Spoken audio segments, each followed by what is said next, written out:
on that. Meanwhile, some Christian groups are worried about a new policy at Vanderbilt University that imposes restrictions on who can lead them.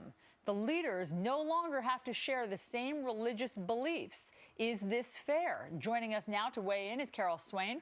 She's a professor of political science and law, I should say, at Vanderbilt University. She's also the author of Be the People. Welcome, Professor. Good morning. You believe that this new policy hurts Christian groups. How? It hurts them because it makes it impossible for them to grow in their faith, and the groups serve an important function for students to come together. They study the Bible, they support each other with prayer and worship. So explain to us what the problem is. In other words, the school now says that they don't have to share the same Christian beliefs if they want to be a leader of the group. That seems counterintuitive. Why would anybody want to lead the group if they don't share the same faith? I know, but the university even goes further. It says that these organizations cannot ask their leaders to lead Bible study and worship, and that's part of the function of a religious leader, but it affects all the organizations on campus. Is contrary to the whole idea of a leader, as a leader being someone that stands for a set of beliefs, is willing to support an organization and fight for that organization. What the university is trying to do is to neutralize and secularize religion.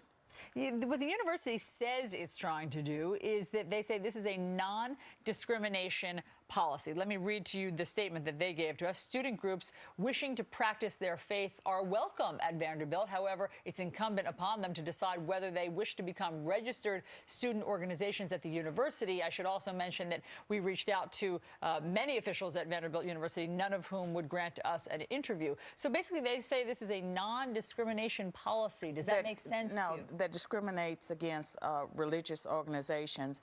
And the groups that are on provisional status, they can remain on campus until the rest of the academic year. At the end of the academic year, if they want to meet on campus, they will have to pay to rent rooms.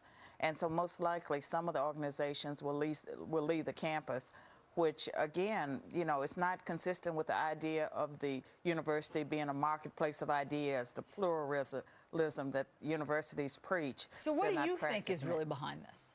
Political correctness.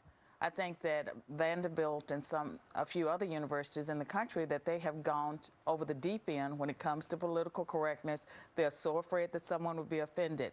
And in the case with the Christian Legal Society, at first they objected to the fact that there were scriptures in the charter and in the Constitution. So they were worried that, I guess, these scriptures might offend someone.